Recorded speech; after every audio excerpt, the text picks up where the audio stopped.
हरिद्वार पहुंचे केंद्रीय गृह मंत्री अमित शाह कई कार्यक्रमों में हुए शामिल। गुरुकुल कांगड़ी विश्वविद्यालय के दीक्षांत समारोह में छात्रों को डिग्री और मेडल से नवाजा। सहकारिता विभाग की योजनाओं का भी किया शुभारंभ।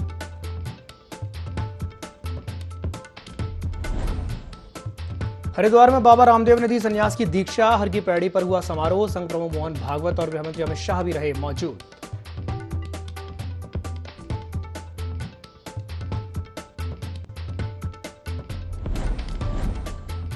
उपभोक्ताओं को लगा महंगाई का झटका। 9.64% महंगी हुई बिजली। 1 अप्रैल से लागू होंगी नई दरें।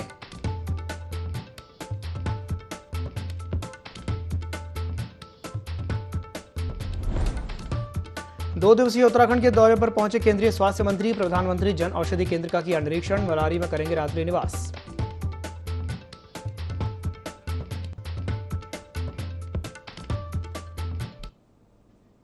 नमस्कार, देव महिला में आप सभी का स्वागत है। मैं हूं आपके साथ दिव्यांशु जोशी। तो आपको सीधे लिए चलते हैं हरिद्वार में, जहां पर बाबा रामदेव ने संन्यास की दीक्षा दी है। कई युवाओं और बच्चों ने वहां पर दीक्षा ली है। लोकप्रिय सांसद आदरणीय रमेश पोखरियाल निशंक जी, आदरणीय MP सिंह जी, हमारे लोकप्रिय विधायक रुड़की क्षेत्र के श्री प्रदीप बत्रा जी एवं पतंजलि योगपीठ और उसमें अपना शिक्षा के क्षेत्र में, आयुर्वेद के क्षेत्र में योगदान देने वाले ऐसे सभी आयुर्वेदाचार्य, सभी शिक्षार्थीगण, सभी योगाचार्य, मैं उपस्थित पत्रकार मित्रों एवं छायाकार बंधुओं, मैं सबसे पहले तो मंच पर विराजमान देश के यशस्वी गृह एवं सहकारिता मंत्री आदरणीय अमित शाह जी का देवभूमि उत्तराखंड की 1.25 करोड़ देवतुल्य जनता की ओर से हार्दिक स्वागत एवं अभिनंदन करता हूं। साथ ही विश्व भर में योग, प्राणायाम, भारतीय ज्ञान परंपरा को पुनर्स्थापित करने वाले परम पूजनीय योग ऋषि स्वामी रामदेव जी तथा अपने औषधि ज्ञान से असंख्य व्यक्तियों को, जिनके जीवन को पुनः उन्होंने दोबारा जीवन दान देने का काम किया है, ऐसे श्रद्धेय आचार्य बालकृष्ण जी को भी प्रणाम करता हूं। भाइयों बहनों, आदरणीय अमित शाह जी से विलक्षण जो गुण होते हैं वो उनके अंदर साक्षात रूप से विद्यमान है। एक और जहां महान संगठन करता है, वहीं वह कुशल प्रशासक भी हैं। ऐसा संयोजन बहुत कम देखने को मिलता है। ये मेरे लिए सौभाग्य की बात है कि मुख्य सेवक के रूप में उत्तराखंड की इस धरती पर मुझे आदरणीय गृह मंत्री जी का स्वागत करने का अवसर प्राप्त हो रहा है। आदरणीय गृह मंत्री जी की अगुवाई में देश हित में तमाम ऐसे साहसिक निर्णय हुए हैं जिनसे भारत आंतरिक रूप से सशक्त हुआ है।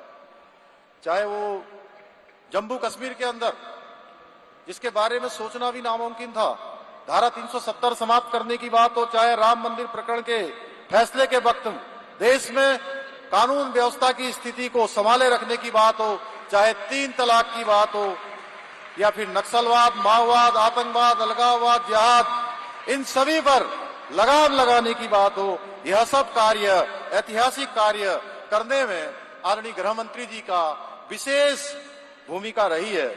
इन कार्यों से उन्होंने दिखाया कि कैसे राष्ट्र और जनहित में साहसिक फैसले लिए जाते हैं और कैसे उनको धरातल पर उतारा जाता है। भाइयों बहनों, आदरणीय प्रधानमंत्री आदरणीय मोदी जी की भांति आदरणीय गृह मंत्री जी का भी हमारे इस योग की भूमि, इस अध्यात्म की भूमि, इस संस्कृत की भूमि, इस धर्म की भूमि से विशेष लगाव रहा है। इसी का परिणाम है कि राज्य की प्रगति की राह में आगे बढ़ाने के लिए उनका सहयोग, मार्गदर्शन हमारी सरकार को निरंतर मिलता रहता है, जिसके कारण से कई दशकों से रुकी हुई हमारी अनेकों योजनाएं, अनेकों ऐसे कार्य थे जो दशकों से इंतजार कर रहे थे कि कब उनको स्वीकृति मिलेगी।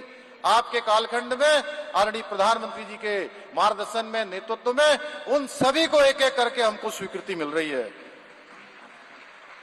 भाइयों बहनों, संत परंपरा हमेशा से एक भारत श्रेष्ठ भारत की परिकल्पना को साकार करने का माध्यम रही है।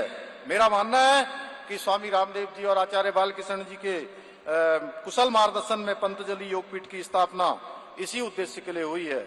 और योग गुरु स्वामी रामदेव जी ने भारत को पुनः विश्व गुरु बनाने के लिए राष्ट्रीय चेतना को जगाने का कार्य किया है। स्वामी जी के नेतृत्व में आज भारत एवं भारतीय संस्कृति का मान सम्मान स्वाभिमान संपूर्ण विश्व के अंदर लगातार तेजी से बढ़ रहा है तथा भारत विश्व गुरु होने के पथ पर लगातार आगे बढ़ता हुआ आरूढ़ होने की तैयारी कर रहा है। 21 जून को आदरणीय प्रधानमंत्री मोदी जी के आह्वान पर संपूर्ण दुनिया जिस योग दिवस को मनाने का काम करती है, इसका एक सर्वश्रेष्ठ उदाहरण है। भाइयों बहनों, आदरणीय प्रधानमंत्री मोदी जी के नेतृत्व में आज अभूतपूर्व रूप से भारत का सांस्कृतिक उत्थान हो रहा है। भारतीय संस्कृति का परचम विश्व में लहरा रहा है।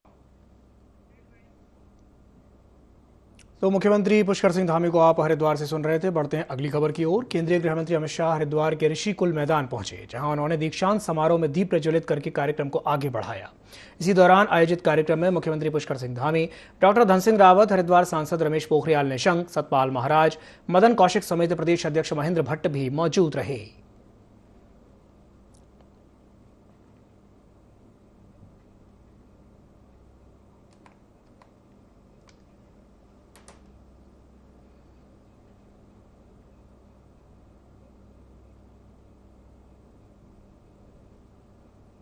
संघ प्रमुख मोहन भागवत ने हरिद्वार का दौरा किया। इस दौरान वीआईपी घाट पर योग गुरु बाबा रामदेव भी भागवत के साथ मौजूद रहे।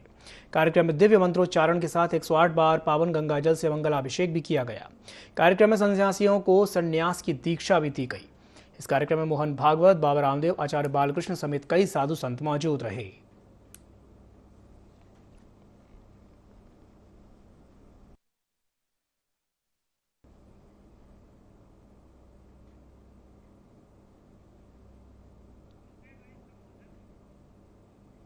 हरिद्वार के गुरुकुल कांगड़ी दीक्षांत समारोह में केंद्रीय गृह मंत्री अमित शाह पहुंचे, जहां उन्होंने छात्र छात्राओं को संबोधित करते हुए कहा कि अगले साल रामनवमी तक रामलला में प्रभु श्री राम विराजमान होंगे। तो इन्होंने ये भी कहा कि 121 साल का गुरुकुल कांगड़ी का इतिहास आने वाले दिनों में स्वर्णिम अक्षरों में लिखा जाएगा। साथ ही साथ उन्होंने ये भी कहा कि छात्र छात्राओं को महर्षि दयानंद के बताए गए कदमों पर चलने की आवश्यकता है और उनके उज्जवल भविष्य की भी शुभकामनाएं दी।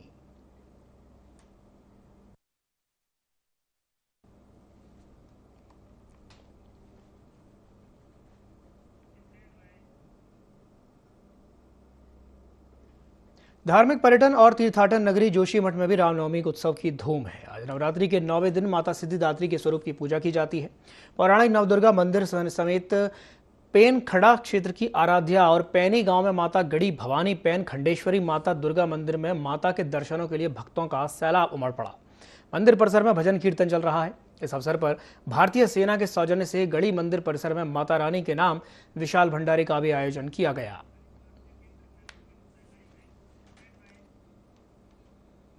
चलिए आपको सीधा लिए चलते हैं हरिद्वार, जहां पर केंद्रीय गृह मंत्री अमित शाह लाइव हैं। पूजनीय बाबा रामदेव जी, उत्तराखंड राज्य के मुख्यमंत्री पुष्कर सिंह जी धामी जी, जिन्होंने न केवल आयुर्वेद की स्वीकृति को विश्व भर में प्रस्तावित करने के लिए पुरुषार्थ किया है,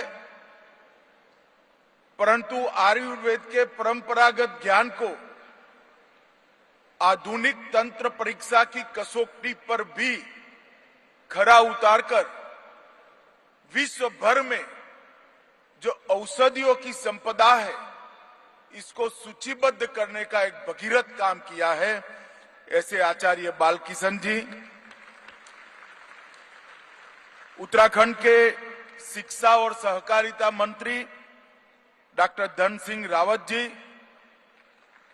यहां के लोकप्रिय सांसद रमेश पोखरियाल जी, श्रीमान सिंह साहब, आज यहां पर उपस्थित समग्र पतंजलि परिवार और विशेष रूप से 250 की संख्या में उपस्थित बाबा की एक फौज के समान सभी सन्यासी को मैं प्रणाम कर कर मेरी बात की शुरुआत करना चाहता हूं। बाबा ने अपने वक्तव्य में कहा कि सन्यासियों के लिए मैं आशीर्वचन करूं। बाबा, मैं 10 दिन पहले आया होता तो आयु के हिसाब से जरूर आशीर्वाद देता। आज मैं इनसे आशीर्वाद की कामना करता हूं कि यह देश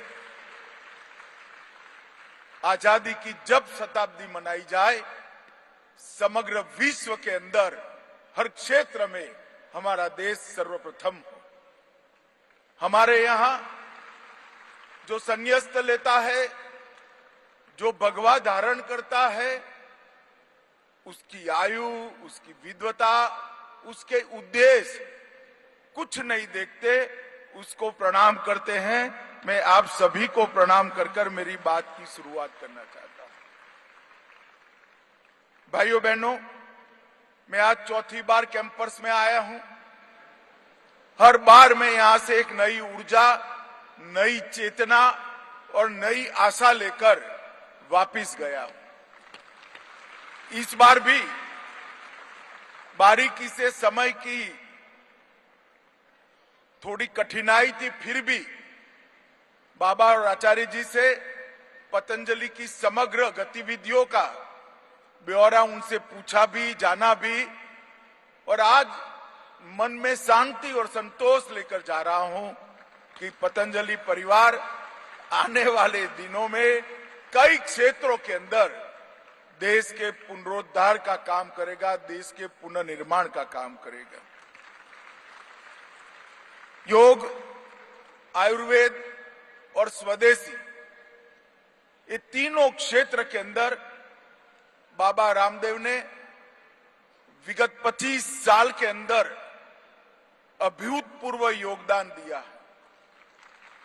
कोई इंस्टीट्यूशन, कोई संस्था जो योगदान न कर पाए, वो अकेले बाबा ने अपने साथियों के साथ। योग, आयुर्वेद और स्वदेशी के आंदोलन के साथ साथ बाबा ने अब शिक्षा पर भी ध्यान दिया है, जिसका मुझे बहुत आनंद है। आज यहां पर भारतीय शिक्षा बोर्ड, पतंजलि गुरुकुलम, आचार्य कुलम और पतंजलि विश्वविद्यालय के माध्यम से मूल भारतीय परंपरा से हमारे चीर पुरातन ज्ञान को एक नई ऊर्जा मिलने जा रही है। इसका मुझे बहुत बहुत आनंद है। केंद्रीय स्वास्थ्य मंत्री डॉक्टर मनसुख मंडाविया अपने 2 दिवसीय दौरे पर उत्तराखंड पहुंचे, जहां उनके आगमन पर जौलीग्रांट एयरपोर्ट में उत्तराखंड के स्वास्थ्य मंत्री डॉक्टर धन सिंह रावत और पूर्व कैबिनेट मंत्री मदन कौशिक ने स्वागत किया। केंद्रीय मंत्री डॉक्टर मनसुख मंडाविया अपने 2 दिवसीय भ्रमण के दौरान सीमांत जनपद चमोली के मलारी गांव में प्रवास करेंगे। तो वहीं मंत्री मनसुख मंडाविया ने देहरादून के कैनाल रोड पर जन औषधि केंद्र का निरीक्षण किया।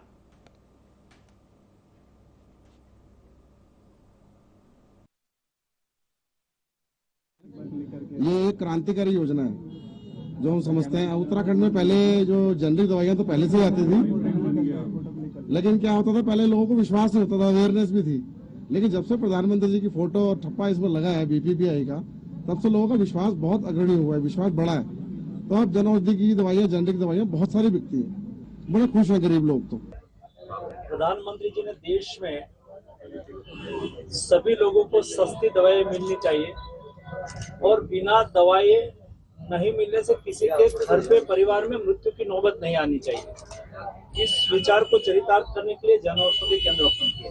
400 रुपये में मार्केट में मिलती है, यहाँ कितने में मिलती है? 60 रुपए की 10 गोली मिलती है। कहाँ 400 रुपया और कहाँ 60 रुपया, बहुत फर्क है। और इसलिए देश में जन औषधि केंद्र आज पॉपुलर हो रहा है।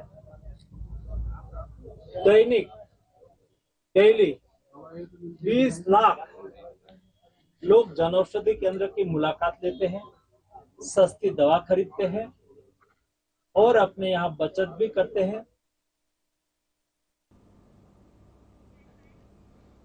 चैत्र नवरात्र की अष्टमी पर बाराकोट ब्लॉक के बापरू में मेले का आयोजन किया गया। इसी बीच बंतोली और बापरू गांवों से भव्य डोला यात्रा निकाली गई, जिसमें हजारों की संख्या में शामिल लोगों ने मां भगवती का आशीर्वाद लिया। डोला यात्रा के पीछे महिलाएं मां के जयकारे लगाते हुए चल रही थीं।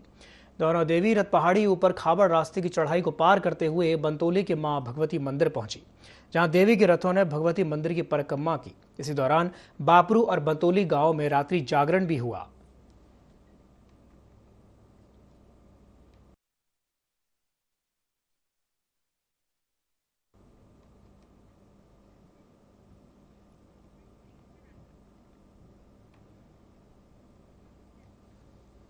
उत्तराखंड में बिजली उपभोक्ताओं को बड़ा झटका लगा है। विद्युत नियामक आयोग ने बिजली दरों में 9.64% की बढ़ोतरी की है।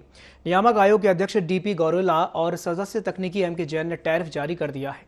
बिजली की नई दरें 1 अप्रैल से लागू होंगी। आपको बता दें कि इस साल वित्तीय वर्ष के लिए यूपीसीएल ने 16.96%, यूजेवीएनएल ने करीब 2% और पिटकुल ने 9% बढ़ोतरी का प्रस्ताव दिया था। इस पर जनसुनवाई के बाद आयोग ने करीब 12% बढ़ोतरी का निर्णय लिया था, लेकिन आयोग ने बिजली दरों में 9.64% की ही बढ़ोतरी की है। हालांकि आयोग ने फिक्स चार्ज में कोई बदलाव नहीं किया है।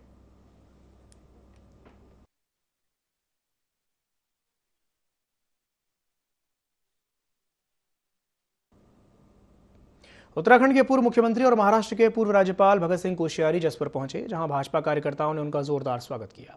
उन्होंने पार्टी के एक कार्यक्रम में शिरकत की। साथ ही महाराष्ट्र में राज्यपाल पद से त्यागपत्र देकर वापस लौटने पर खुशी जाहिर की। पत्रकारों से चर्चा करते हुए कहा कि उत्तराखंड को देश के प्रगतिशील और अग्रिम राज्यों में से एक कहा जाता है। प्रधानमंत्री नरेंद्र मोदी अनेक योजनाएं लाए हैं। यदि सभी लोग मिलकर आत्मनिर्भर भारत बनाने की कोशिश करेंगे तो निश्चित रूप से उत्तराखंड एक आदर्श राज्य बनेगा।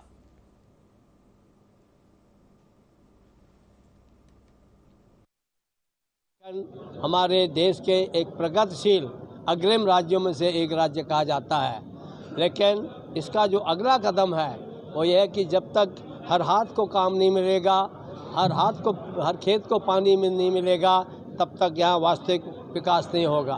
प्रधानमंत्री जी ने ऐसी योजना बनाई है, मोदी जी ने, जिसके माध्यम से हर घर में नल लग रहा है, जल मिलेगा। हर खेत को सिंचाई के लिए उन्होंने योजना बना रखी है। और प्रधानमंत्री ग्रामीण सड़क योजना जो अटल जी शुरू कर गए थे, उससे हर जगह सड़क बन रही है। हमारे जितने भी गांव के लोग हैं या शहर के लोग हैं, हम आत्मनिर्भरता की ओर बढ़े, नौकरी की ओर ध्यान न दे करके हम किस प्रकार से छोटे छोटे कुटीर उद्योग बना सकते हैं। अगर यहाँ पर इस प्रकार के फलोद्यान, कृषि और डेयरी, फिशरी आदि में काम करेंगे तो हमारा प्रदेश आगे बढ़ेगा, तो प्रदेश अग्रणी राज्यों में से एक होगा। उत्तरकाशी में नमामि गंगे परियोजना के तहत बने केदार घाट में वृहद गंगा स्वच्छता पखवाड़ा का आयोजन किया गया। कार्यक्रम का उद्देश्य गंगा नदी को स्वच्छ बनाए रखना है। कार्यक्रम में बोलते हुए गंगोत्री विधायक सुरेश चौहान ने कहा कि गंगा को स्वच्छ बनाए रखने के लिए निरंतर प्रयास किए जाने चाहिए। कार्यक्रम का आयोजन गंगा विचार मंच उत्तराखंड के नेतृत्व में किया जा रहा है।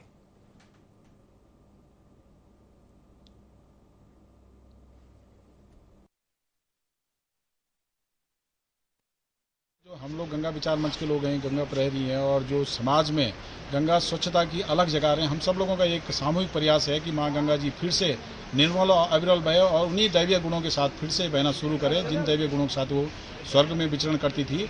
और माँ गंगा को स्वच्छ करने का जो बीड़ा उठाया है, जो हमारे माननीय प्रधानमंत्री जी हैं श्री नरेंद्र मोदी जी, उनका ये ड्रीम प्रोजेक्ट है और पिछले 8 साल से हम इसके ऊपर काम कर रहे हैं और काफ़ी हद तक माँ गंगा जी स्वच्छ हुई हैं, निर्मल हुई हैं, अविरल हुई हैं। और ये अभी 16 मार्च से 31 मार्च तक जहाँ से माँ गंगा जी बहती हैं भारत में, तो भारत के 5 राज्यों में ये माँ गंगा का उद्गम जिला है गंगोत्री, और उत्तराखंड, उत्तर प्रदेश, बिहार, झारखंड और पश्चिम बंगाल 16 से 31 मार्च तक हर जगह माँ गंगा के तर्ज पर स्वच्छता अभियान चलाया जा रहा है। सभी लोगों ने पार्टिसिपेट किया। डीएम साहब आए थे, अपने एसडीएम, डीएफओ, हमारे माननीय विधायक गंगोत्री और मेरे सम्मानित सभासदगण और मेरा बहुत सारा स्टाफ और तमाम तो बहुत बढ़िया काम यहाँ पर कर रहे हैं। बहुत सारे लड़कों को फ्री में ट्रेनिंग दे रहे हैं फौज की, और कई सारे बच्चे इनके निकल गए फौज में। इनकी पूरी टीम, नेहरू युवा केंद्र की टीम और तमाम लोग इसको लेके साथ चल रहे हैं। मैं बहुत बहुत बधाई देता हूँ लोकेश जी को और तमाम अपने सब साथियों को जो सब इस कार्यक्रम में सम्मिलित थे और विश्वास करता हूँ कि आगे आने वाले समय में लगातार हम सब लोगों के प्रयास से माँ गंगा स्वच्छ रहेगी और हम सब लोग लगातार माँ गंगा को स्वच्छता का अभियान लगातार चलाते रहेंगे। केंद्रीय स्वास्थ्य मंत्री डॉक्टर मनसुख मंडाविया अपने 2 दिवसीय दौरे पर उत्तराखंड पहुंचे, जहां उनके आगमन पर जौलीग्रांट एयरपोर्ट में उत्तराखंड के स्वास्थ्य मंत्री डॉक्टर धन सिंह रावत और पूर्व कैबिनेट मंत्री मदन कौशिक ने उनका जोरदार स्वागत किया। केंद्रीय मंत्री डॉक्टर मंडाविया अपने 2 दिवसीय भ्रमण के दौरान सीमांत जनपद चमोली के मलारी गांव में प्रवास करेंगे। तो वहीं मंत्री मंडाविया ने देहरादून के कैनाल रोड पर जन औषधि केंद्र का निरीक्षण भी किया।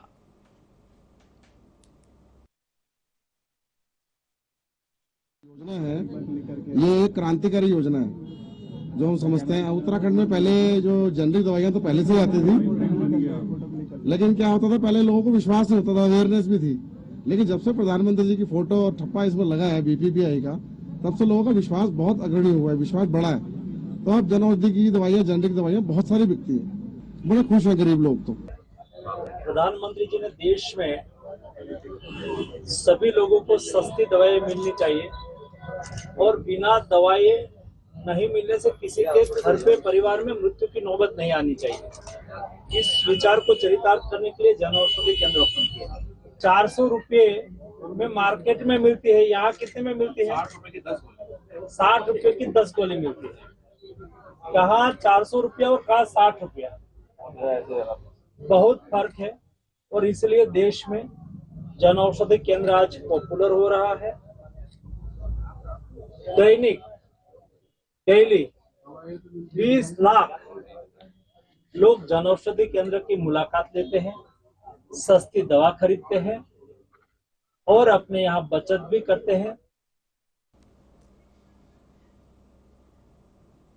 कोटद्वार में विधानसभा अध्यक्ष रितु खंडूड़ी ने अपने कार्यकाल के 1 साल पूरा होने पर प्रेस वार्ता की, जिसमें उन्होंने जनता के सामने अपने कामों को रखा। विधानसभा अध्यक्ष रितु खंडूड़ी ने बताया कि शहर को बेहतर बनाने के लिए करोड़ों रुपए खर्च किए जा रहे हैं, जिसमें हमने शिक्षा पर 1 करोड़ 10 लाख रुपए खर्च किए हैं, जिससे स्कूलों की दशा में सुधार किया जा सके। तो वहीं पर्यटन को लेकर कहा कि राजा भरत की जन्मस्थली कर्णाश्रम को पर्यटन से जोड़ा जाएगा, यही हमारी कोशिश है, जिससे स्थानीय लोगों को रोजगार मिल सकेगा।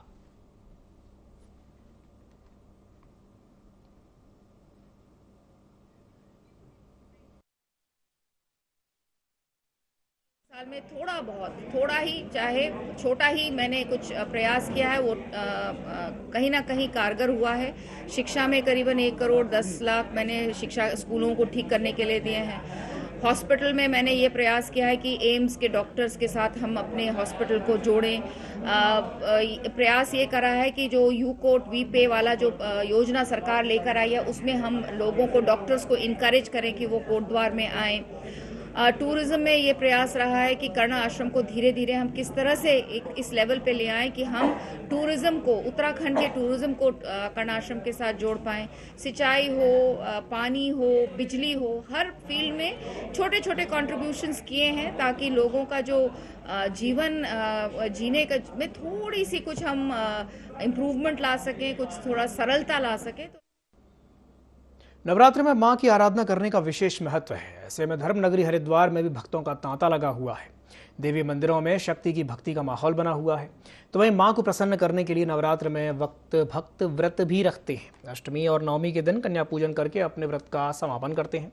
हर दिन मां के अलग अलग रूपों की पूजा की जाती है और मां के दरबार में अपनी मुरादें लेकर पहुंचते हैं।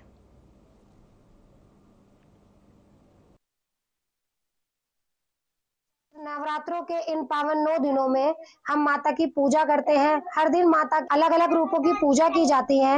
माता का हर एक रूप हमें अलग अलग शिक्षा देता है। आज का नवरात्रा माता महागौरी का है। आज के दिन हमने अपने व्रत को पूर्ण किया है, उन्हें भोजन खिलाया है तथा कन्याओं को अलग अलग उपहार और कुछ भेंटें देकर हमने कन्याओं का पूजन पूर्ण किया है। आज हमारा व्रत पूर्ण हुआ है। हमने माता से मनोकामना की है कि सभी उत्तराखंड वासियों को खुशहाल जीवन मिले और हमारी भी माता हर मनोकामना पूर्ण। इसी के साथ बुलेटिन में फिलहाल के लिए इतना ही। दीजिए इजाजत। नमस्कार।